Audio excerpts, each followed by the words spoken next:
আসসালামু আলাইকুম এভরিওয়ান, আশা করি সবাই ভালো আছেন। তো আজকে মেশিন লার্নিং প্লেলিস্টে আমরা শিখবো ভায়াস এবং ভ্যারিয়েন্স। সো ভায়াস ভ্যারিয়েন্স শেখার পূর্বে আমি জাস্ট আপনাদেরকে বোঝানোর জন্য একটা উপমা ব্যবহার করতে চাই। ভায়াস অর্থাৎ একুরেসি এবং ভ্যারিয়েন্স অর্থাৎ কনসিস্টেন্সি। এটা শুধু আমি একটি উপমা হিসেবে ব্যবহার করতেছি যেন আপনারা এটা খুব সহজে বুঝতে পারেন।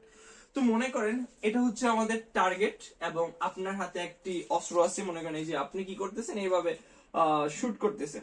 তো এইটা হচ্ছে আমাদের কি, এটা হচ্ছে আমাদের বুলস আই। তো আমাদের সবসময় সবার টার্গেট থাকে যে আমরা বুলস আই কে হিট করবো, তাই না? এটা হচ্ছে আমাদের অ্যাকচুয়ালি টার্গেট। তো এখন মনে করেন আপনি প্রথম ফায়ার করলেন, যে সরি আচ্ছা, তো প্রথম ফায়ারে কি হলো যে আপনার এখানে হিট করলো। তো মনে করি যে আপনার কাছে 10 রাউন্ড গুলি আছে, অর্থাৎ আপনি 10টা ফায়ার করবেন। সো প্রথম ফায়ারই আপনার এখানে হিট করলো, মানে আপনি বুলসআই হিট করলেন। তারপরের ফায়ার, সেটাও মনে করেন খুব ক্লোজ ছিল। তারপরেরটা তারপরেরটা এখানে, তারপরেরটা এখানে, তারপরেরটা এখানে, তারপরেরটা এখানে। তো এইভাবে মনে করেন আপনি 10 রাউন্ড ফায়ার করলেন এবং 10টাই আপনার বুলসআই হিট করলো। তো আমি কি বলছি আপনাকে, যে ভায়াস অর্থাৎ আপনার একুরেসি, তাই না? বায়াস অর্থাৎ একুরেসি এবং ভেরিয়েন্স মিন্স কনসিস্টেন্সি। এটা কিন্তু জাস্ট আমরা বোঝানোর জন্য বলছি। কনসিস্টেন্সি এটা শর্ট ফর্ম লিখছি। তো এখন দেখেন এখানে আপনার যে টার্গেটটা আপনি হিট করলেন, প্রথম যে টার্গেটটা ছিল সেটা ছিল আপনার বায়াস, অর্থাৎ আপনার একুরেসি ছিল একদম perfect. So perfect accuracy means আপনার বায়াস হচ্ছে লো। আমি আবারও বলতেছি যে আপনার একুরেসি যখন পারফেক্ট থাকবে তখন আপনার বায়াস হবে লো, অর্থাৎ আপনার লো বায়াস। সো প্রথম থেকে যদি আবার বলি যে আপনি প্রথম হিট করলেন, আপনার বায়াস লো। এখন এটা কিন্তু বলে দিতে পারি যে বায়াস লো, এতটুকু প্রুভ হয়ে গেছে। বাট এখন লো ভেরিয়েন্সটা কি? ভেরিয়েন্স মানে কি বলছি, যে কনসিস্টেন্সি। অর্থাৎ আপনি ধরেন প্রথম ফায়ারে আপনি বুলসআই হিট করলেন, বাট দ্বিতীয় ফায়ারে আপনার বুলসআই হিট নাও হতে পারে। ইভেন পরের শুটও আপনার বুলসআই হিট নাও হতে পারে। সো দ্যাট মিন্স এটা কিন্তু এমন হলো যে আপনি জ্বরে বকমরে ফকিরের কেরামতি দেখে, অর্থাৎ আপনি জাস্ট অন্ধকারে ঢিল মারলেন, আপনারটাই একদম প্রথমটাই বুলসআই হিট হয়ে গেল। তো এটা কিন্তু আপনি আসলে কনসিস্টেন্সি মেনটেন করতেছেন না। বাট যদি আপনারটা এরকম হয় যে আপনি প্রথমটাও বুলসআই হিট করলেন, পরেরটাও বুলসআই হিট করলেন এবং পরেরটাও বুলসআই হিট করলেন এবং সবগুলো খুবই ক্লোজ ছিল, তো এটা হচ্ছে কি আপনার ভেরিয়েন্স, অর্থাৎ আপনার ভেরিয়েন্সও খুবই লো। অর্থাৎ আপনার 10 রাউন্ড ফায়ার করছেন, 10 রাউন্ডে কি প্রথমত একুরেসি এবং আপনার কনসিস্টেন্সিও মেনটেন করছেন, অর্থাৎ আপনি আসলে একজন প্রো লেভেলের শুটার, যে আপনার 10টাই বুলসআই হিট করছে। এখন অন্যদিকে যদি আমরা দেখি, যে এইটাও আপনি মনে করেন কি, যে আপনি প্রথম রাউন্ড ফায়ার করলেন, যে আপনার এখানে আসলো, আপনি কিন্তু ভালো শুটার, অর্থাৎ আপনার লো ভয়েস চলে আসছে প্রথম ফায়ারে। বাট পরের ফায়ার যখন আপনি করলেন, তখন দেখা গেল কি, তখন আপনার এখানে আসলো, পরের রাউন্ড এখানে, পরেরটা এটা। তো এভাবে এভাবে দেখা গেল কি আপনার 10 রাউন্ড ফায়ার হলো। তো এখন একটা জিনিস কিন্তু খুবই পরিষ্কার, এই ক্ষেত্রেও আপনি লো ভয়েস পাচ্ছেন এবং এই ক্ষেত্রেও আপনি লো ভয়েস পাচ্ছেন, কারণ আপনি দুই ক্ষেত্রেই আপনি বুলস আই হিট করতে পারছেন, তাই না? তো দুই ক্ষেত্রে কিন্তু আপনি লো ভয়েস অ্যাচিভ করতে পারছেন। বাট ভেরিয়েন্সের ব্যাপারটা যদি আমি বলি, দেখেন লো ভয়েসের মধ্যেও আবার একটা ব্যাপার কি, যে আপনি বুলসের মধ্যেও এখানে আপনার যে হিট গুলো ছিল, অর্থাৎ যে টার্গেটে আপনি এম গুলো করছেন, ইভেন আপনার শর্ট গুলো সবগুলো খুবই ক্লোজ ছিল এবং আপনার একুরেসি খুবই হাই ছিল। এই ক্ষেত্রেও আপনার একুরেসি হাই, মানে অর্থাৎ লো বায়াস, কিন্তু আপনার ভেরিয়েন্সটা কিন্তু অনেক হাই। এটার মতো লো ভেরিয়েন্স না, অর্থাৎ খুবই ক্লোজ ছিল না। এখানে কি হয়ে গেল, সবগুলো একটু ছড়ে ছিটে চলে গেছে এরকম। তো এই ক্ষেত্রে হচ্ছে যে আপনার হাই ভেরিয়েন্স, আর এই ক্ষেত্রে হচ্ছে আপনার লো ভেরিয়েন্স। তো আশা করি আপনি লো বায়াস অর্থাৎ একুরেসি আপনি হিট করতে পারছেন এবং লো ভেরিয়েন্স অর্থাৎ প্রত্যেকটার মধ্যে আপনি কনসিস্টেন্সি মেনটেন করতে পারছেন। সো এই জন্য লো বায়াস এবং লো ভেরিয়েন্স। বাট এই ক্ষেত্রে কি হলো, যে আপনি বুলসাই হিট ঠিকই করছেন, অর্থাৎ লো বায়াস অ্যাচিভ করছেন প্রত্যেকটার ক্ষেত্রেই, বাট ভেরিয়েন্সটা আপনি লো রাখতে পারেন নাই। কারণ কি, আপনার এটার মধ্যেই ছন্নছাড়া হয়ে গেছে, যে একবার এখানে হিট হয়েছে, একবার এখানে, একবার এখানে, একবার এখানে, বা একবার এখানে। তো এই ক্ষেত্রে আমরা একদম ক্লিয়ারলি বলতে পারি যে এটা হচ্ছে আপনার হাই ভেরিয়েন্স। তো এটা হচ্ছে আপনার লো বায়াস এবং হাই ভেরিয়েন্স।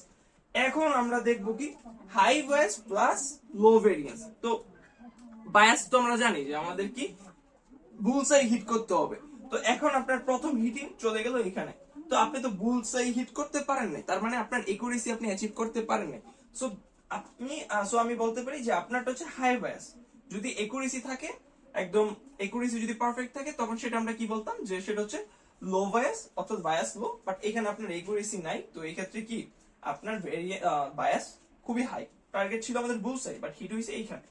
সো এখন তো বায়াসের পার্ট তো চলে গেল যে আচ্ছা আপনি তো হাই বায়াস অ্যাচিভ করছেন। তো এখন ভ্যারিয়েন্সটা কি? দেখা গেল আপনার কাছে তো 10 রাউন্ড, আমি তো বলেই নিছি যে আপনার কাছে 10 রাউন্ড অ্যামুনেশন আছে, আপনি 10 বার ফায়ার করতে পারবেন। এখন 10 বার ফায়ার করার পরে দেখা গেল কি আপনার সবগুলা এই জায়গায় হিট করতেছে।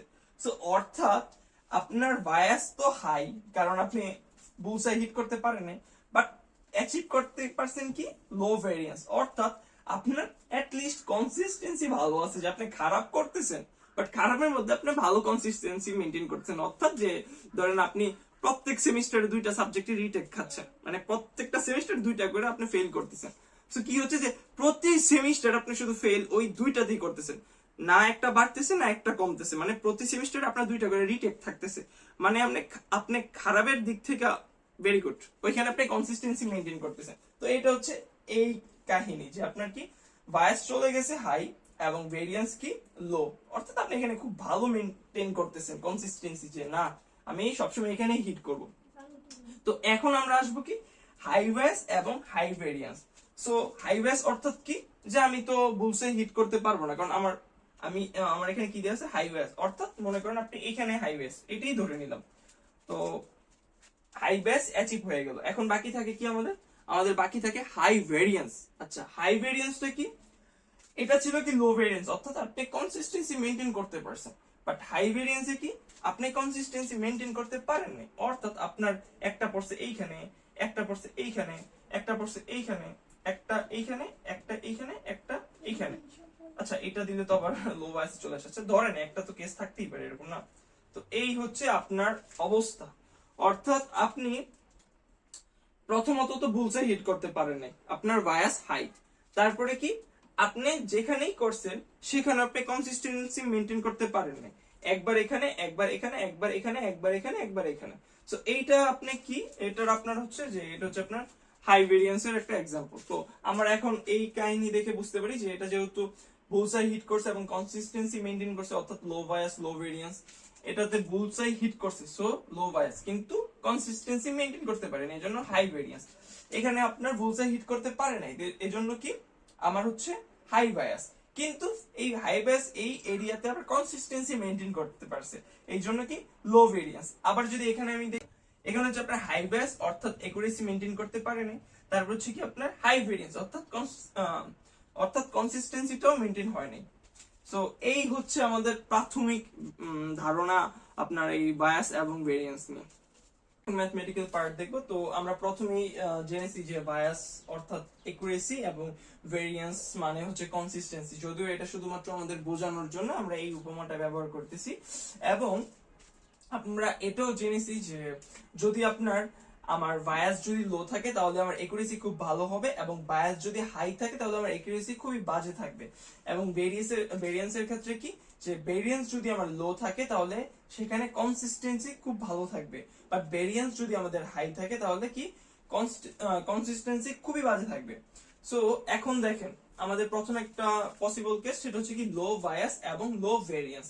সো লো বায়াসের কাজটা কি, যে আমাদের একুরেসি খুব ভালো হতে হবে, অর্থাৎ একুরেসি ভালো হলেই আমাদের সেটা লো বায়াসের আন্ডারে থাকে। তো দেখেন এটা হচ্ছে আমার আউটপুট কলাম, এটা হচ্ছে আমার ইনপুট কলাম, ইনপুট, আর এটা হচ্ছে আমার আউটপুট কলাম। তো আউটপুট কলামে কি দেয়া আছে, যে এখানে 30, 60, 20, আর প্রেডিক্টেড করা হয়েছে কি 31, 61, 20। তো দেখা যাচ্ছে যে এখানে দুইটার মাঝখানে ইরর রেট কত, যে ইরর হচ্ছে 1, 1, আর এখানে 0। সো এই মডেল কিন্তু দেখলে বোঝা যাচ্ছে যে এই মডেলটা খুবই ভালো পারফরমেন্স করছে এখানে, কারণ আপনার যে প্রেডিক্টেড ভ্যালু এবং অ্যাকচুয়াল ভ্যালুর মধ্যে পার্থক্য খুব বেশি নেই।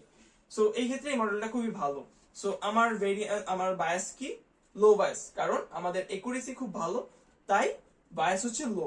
এখন কথা হচ্ছে ভেরিয়েন্সটা কি, ভেরিয়েন্সটা দেখবো কি আমার কনসিস্টেন্সি। এখন দেখেন এটা কি কনসিস্টেন্সি মেনটেন করতে পারছে? হ্যাঁ, তিনটা কলামেই সে আমার এই মডেলটা খুবই ভালো পারফরমেন্স করছে, যে এখানে মাত্র 1 পার্থক্য, এখানে 1 আর এখানে পার্থক্যই নেই। তো অর্থাৎ আমার বলা যায় যে মডেলটা খুবই ভালো করছে, অর্থাৎ ভালো করছে এবং সেটার ধারাবাহিকতা সে রেখেছে। তো এই জন্য আমরা বলতে পারি যে মডেলটা হচ্ছে লো ভেরিয়েন্স। তো এখন ক্লিয়ার যে একুরেসি ভালো দেখে আমরা লো ওয়াইজ বলতেছি, এবং একুরেসি পর্যায়ক্রমে প্রতিটি ক্ষেত্রেই ভালো, এই জন্য সেটা হচ্ছে কি লো ভেরিয়েন্স।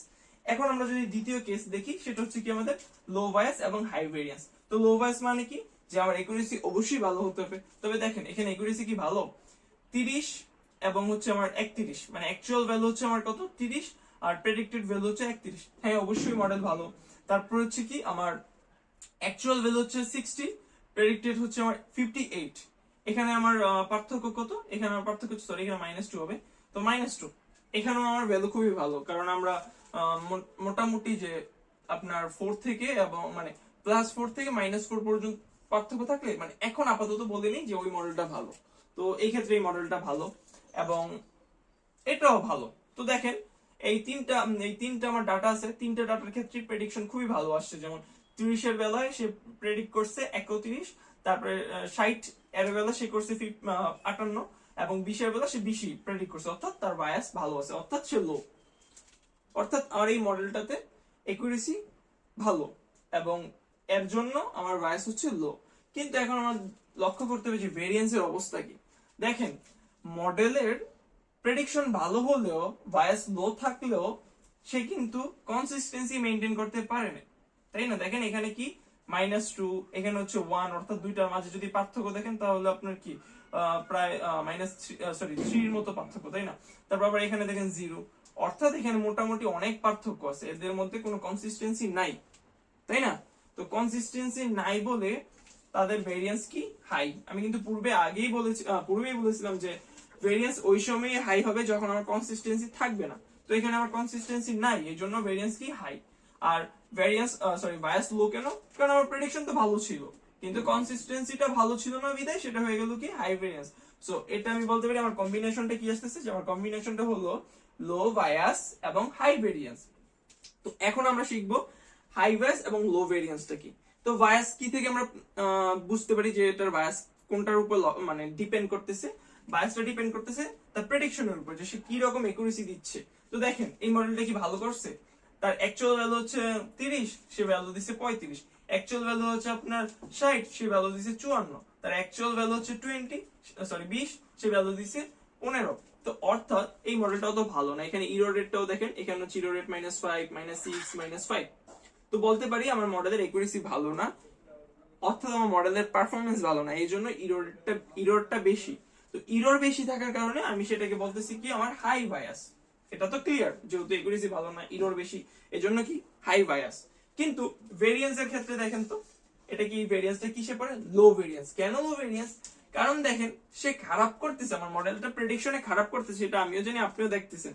কিন্তু দেখেন সে প্রতিটা ডাটার ক্ষেত্রে সেম ওয়েতেই খারাপ করতেছে, যে তার জন্য সে -5 ইরর দিছে, তার জন্য -5 ইরর দিছে, তার জন্য -6, -5 খুবই ক্লোজ। তো বলা যায় যে অলমোস্ট তারা সিমিলার প্যাটার্নই রয়েছে। মানে ওই যে একটা গল্প, মানে একটু আগে বললাম যে আপনার একজন খারাপ করতেছে, সে প্রতি সেমিস্টারই খারাপ করতেছে, এবং কি প্রতি সেমিস্টারে 2টা করে রিটেক খাচ্ছে, একটা বেশিও না একটা কমও না। তো এই দিক থেকে আমার মডেল খারাপ পারফরমেন্স করতেছে, বিদায় একুরেসি ভালো আসতেছে না, এই জন্য হাই বায়াস, এবং খারাপ সবসময় সে খারাপ করতেছে এবং সেই প্যাটার্ন এবং কনসিস্টেন্সি মেনটেন করতেছে। সো এই জন্য এটা হচ্ছে আমার লো ভেরিয়েন্স। সো এখন আমাদের 3টা কেস চলে গেল, এখন লাস্ট কেস থাকতেছে, সেটা হচ্ছে হাই বায়াস এবং high variance. So high bias মানে কি, সে ভালো পারফরমেন্স করতেছে না, অর্থাৎ আমার মডেলের ইরর অনেক অনেক বেশি। তো দেখেন ইরর অনেক বেশি, যেমন হচ্ছে আপনার ইরর হচ্ছে 5, 10, -7, ইরর খুবই বাজে। সো এই জন্য আমার মডেলটা কি হাই বায়াস। এখন হাই ভেরিয়েন্স কেন, অলমোস্ট আশা করি এখন আপনারা নিজেরাই বলতে পারবেন হাই ভেরিয়েন্স হচ্ছে কি, তাদের মধ্যে কনসিস্টেন্সি নাই। সে খারাপ করতেছে, যে এক সেমিস্টারে 5টা খারাপ করছে, আরেক সেমিস্টারে 10টা, আরেক সেমিস্টারে 7টা, অর্থাৎ খারাপ করার মধ্যেও তার কনসিস্টেন্সি সে মেনটেন করতেছে না। এক এক সময় এক এক ভাবে সে খারাপ করতেছে, কোনো কনসিস্টেন্সি নাই। আর কনসিস্টেন্সি যেখানে নাই সেটাই হচ্ছে আমাদের হাই ভেরিয়েন্স। সো এখন আমরা এই ডাটা সেটের উপর এই মডেলটা দেখে আমরা বলতে পারি যে এটাতে হাই বায়াস যেহেতু ইরর বেশি, এবং হাই ভেরিয়েন্স যেহেতু ইররের মধ্যে কোনো কনসিস্টেন্সি নাই। সো আশা করি এখন আপনাদের মধ্যে বায়াস এবং ভেরিয়েন্সের কনসেপ্টটা ক্লিয়ার হয়েছে। যদি এরপরেও আপনাদের কোনো কোশ্চেন থাকে তাহলে আমাকে জানাবেন। তবে